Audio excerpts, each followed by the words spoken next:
Hello, so today I want to show you how to make your own DIY keyboard. We're going to make a pretty simple keyboard just for now.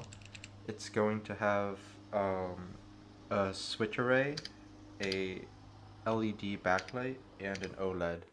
And today I wanted to run you over a bunch of the planning, the parts you need, and some of like the chassis stuff. Cool. So I'm gonna just run over the parts list with you. So first off, you're gonna need switches. It works best if it's MX style, just because the bottom of the pins need to be a certain way. At least that's how I did it on my keyboard. And with the switches, you're going to need diodes um, for the switch array. And these I've been using this specific diode, and you need one for every switch. So if you're just doing like a 104 keyboard, you would need 104 diodes. I've seen it work with other different types of diodes, so if you have others lying around, it may be worth trying to experiment with that. Then you need a microcontroller, which is basically the brains of the keyboard. It has to run a chip that's USB compatible. So for me, I'm running the Teensy 2++. There's also the Teensy 2.0. There's a few things from Arduino, I believe. But the biggest thing you want to check for that is that if you have enough pins for the amount of switches that you have. It doesn't mean that you need 104 pins for a 104 keyboard because of some special manipulation that I'll talk about later. But you just want to make sure that you have everything set up before you start buying. You need a chassis and a case, or you need a case and a backplate. I'll get back to this because there are several ways that you can do this. You're also going to need keycaps, just make sure they're MX style and fit your switches. So if it's one of these plus sizes, you have the hole that works with it. Stabilizers also are pretty important. You can make sure that they're plate mounted. I mean, you're definitely going to need stabilizers for like the spacebar or whatever. But if you're really on a budget, I guess you could skimp on it. Just be aware that like your shift keys might be a bit wobbly. But the big thing is that you want to make sure it's plate mounted. Okay, so these come into like LEDs for what you would need for that. You just want to make sure they're 3 millimeters. The standard like rating is like 20 milliamps, which is what I would be going for. In this build, I'm going to do just a solid backlight that you can turn on and off. So no per key stuff, and no RGB because that takes a while to wire. So with that, just make sure you choose the right color that you want because you won't be able to change it. Resistors really depends on your LEDs that you choose. I can run over how to figure out the exact resistors that you need, but in general, anything below like 104 keys and below, you can just use a 470 ohm resistor, and you should be fine. A 104 keyboard is a little bit pushing it, but it'll be fine. And same thing with the LEDs and the resistors. You need one for every switch that you want. Or, the resistors have to match the amount of LEDs that you have. Why I say 3 millimeters is because those are the ones that fit into these switches. Okay, let's go on to the MOSFET. The MOSFET is basically going to be the switch that turns on and off your LED. Because it draws so much current, sometimes the microcontroller might like burn up if you use the actual pins. So we use one pin as like a signal switch to turn on and off the LED array. So what you need with that is that again, your MOSFETs depend on how much current you're drawing from your LEDs, but in general, if you're just doing 104 and below, you want to make sure that you have a MOSFET that's rated for like 2 amps and above, and it has to be a N-type MOSFET, an NMOS. And you want to make sure that it has a VGS voltage of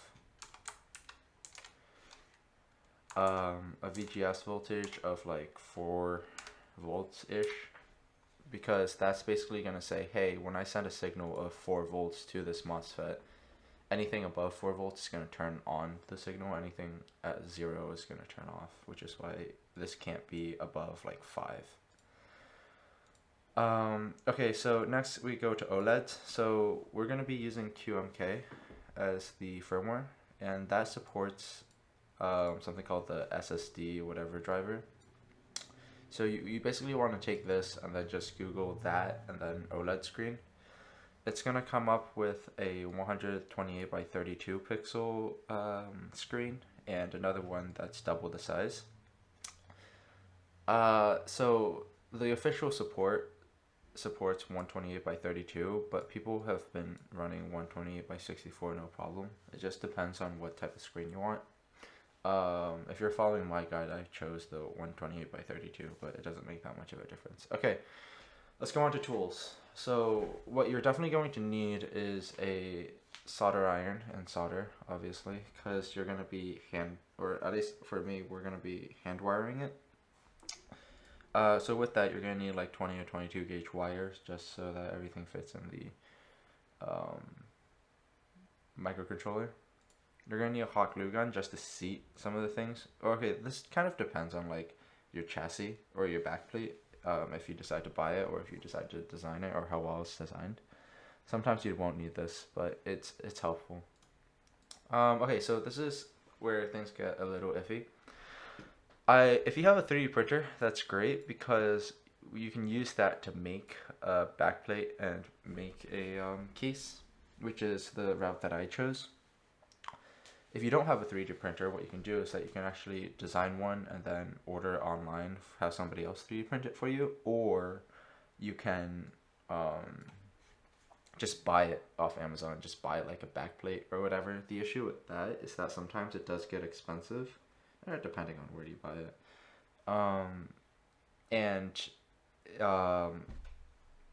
It's pretty standardized, so you're gonna find like 60% ones and 104 keyboards, but if you want anything super custom and special, you might not be able to find it.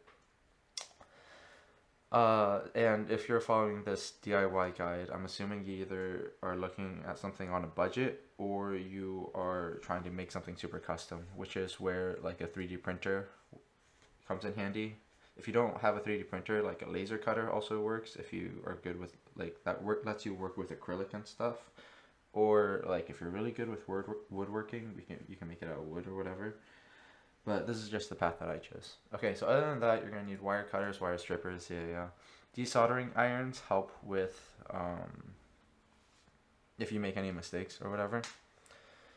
And a multimeter will be helpful for testing that you don't have shorts in your circuit, because you can test like if it's making electrical contact. You can also use a multimeter to determine the resistor that you're going to need. In addition to that, you're going to need a potentiometer with it, but yeah. So those are the parts. Let's get on to the other stuff. Okay, let's go with some keyboard like planning stuff. So you're going to want to go to this website. It's called Keyboard Layout Editor. And you're gonna basically want to make what type of keyboard you want. If you're buying a base plate, it probably comes with like the standard, like a default layout, like a default 104 layout, something like this. But you can technically make it whichever way you want. So if I highlight this and I hit delete, you can get rid of that. If I want to add another key, I can use the arrow keys to drag and drop, or to move it wherever I need, add a key, whatever, right? If you want to dictate the size of this key, let's say, you can select it, and top legend, center legend, this is just like writing whatever you want. It doesn't really make that much of a difference. So in terms of width and height, these are in terms of keyboard units. So it'll go in like 1, 1.5, and you can see this changing here. 1.75. I believe the standard shift is 2.25, caps lock is 1.75, tab is 1.5, control is 1.25. Anyway, it's easy to figure out these dimensions on your width right here just by going to under presets and selecting one of these layouts, and then you can edit off there. Alright, so I'm just gonna go with this layout for now, just because that's what I have for my base plate. But know that you can definitely make this a lot smaller if you wanted to. Don't worry about what's on the keys right now. You can change that on software. Right now you just want to know what type of layout you want for your switches. Alright, so let's say I want this keyboard, right? So what you want to do from here is that you want to go to raw data. You want to highlight everything here. And now you want to go to this website called Keyboard Firmware Builder, KB Firmware. And you just want to paste your layout in here. And so what this does is that it creates a matrix of how you're going to wire up your keyboard. This is pretty standard. Right here you're going to see the number of rows that you have and the number of columns. So you can see right here you have 6 rows, even though it's numbered weirdly, or 7 rows even though it's numbered weirdly, and 18 columns right here. And so this kind of dictates what type of microcontroller you need, because you want to make sure you have at least this amount of pins in order to make your microcontroller work. So for example,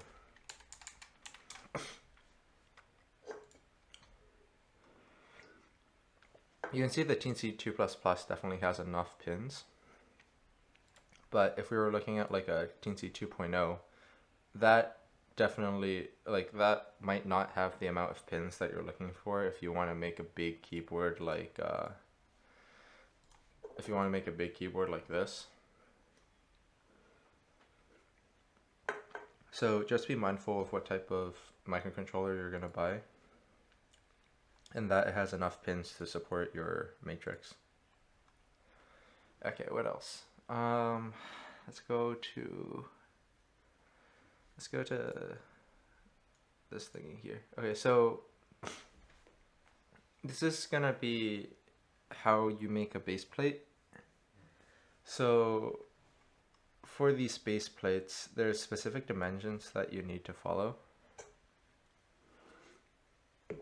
So if I look over on the back side right here, this is basically each hole that your switch is going to go into.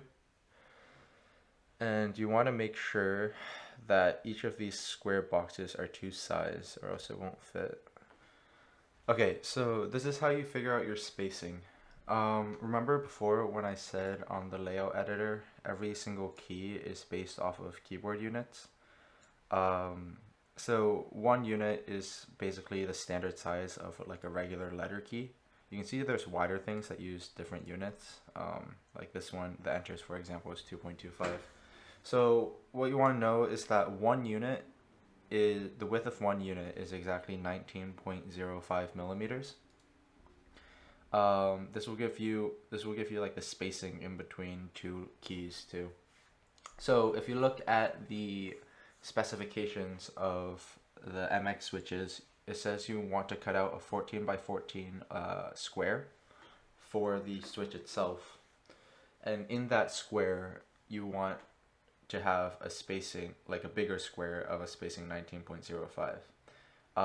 This also, like I said, this also gives you spacing between the centers of 2 switches. But what if you have a bigger keycap? The enter is 2.25. These window and control buttons are 1.25 switches. So how do you figure out the spacing between that? The idea is that you take the space from the center of your switch to the left or to the right edge of your first switch, and then you take the spacing from the right edge of your first switch to the center of your second switch, and that will give you the distance that you need between these two switches, if that makes any sense. So like to reiterate, basically what you're doing is that you're taking from center to the middle spacing, and then from the middle spacing to the center again, and that gives you, you add those up and it gives you your total. So I'll run over a quick example. This is the control and Windows button. So you can see that both of them are exactly 1.25 in width. So what you want to do is that you want to figure out, hey, from the center of this control switch to the edge right here, how much space is that in terms of millimeters? And what you do is that you take this 1.25 and then you just multiply it by 19.05 and then you divide by 2.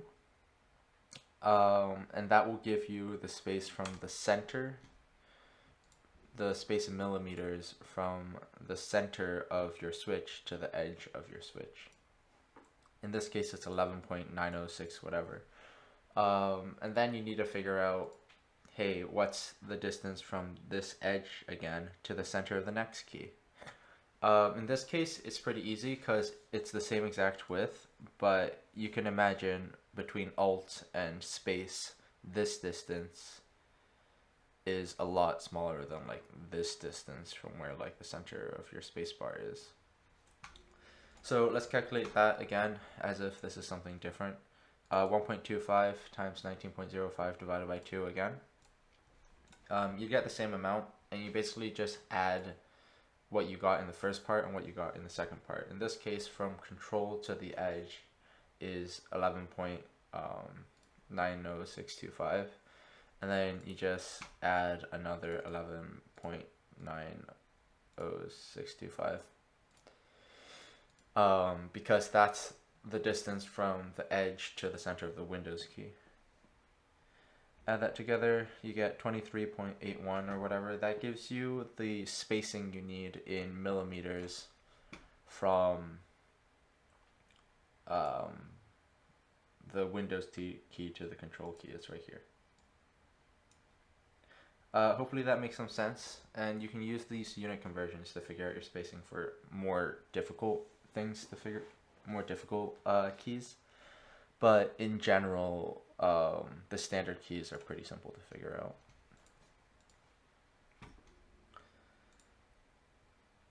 Okay, so after you get that, if you are 3D printing, and if you don't have your own if you didn't like buy your own base plate, chances are you're gonna make this base plate thick enough to be structurally stable, but it's gonna be too thick for your keys to actually like slide in comfortably. This little notch near the top and bottom, let's see if I can pull something up.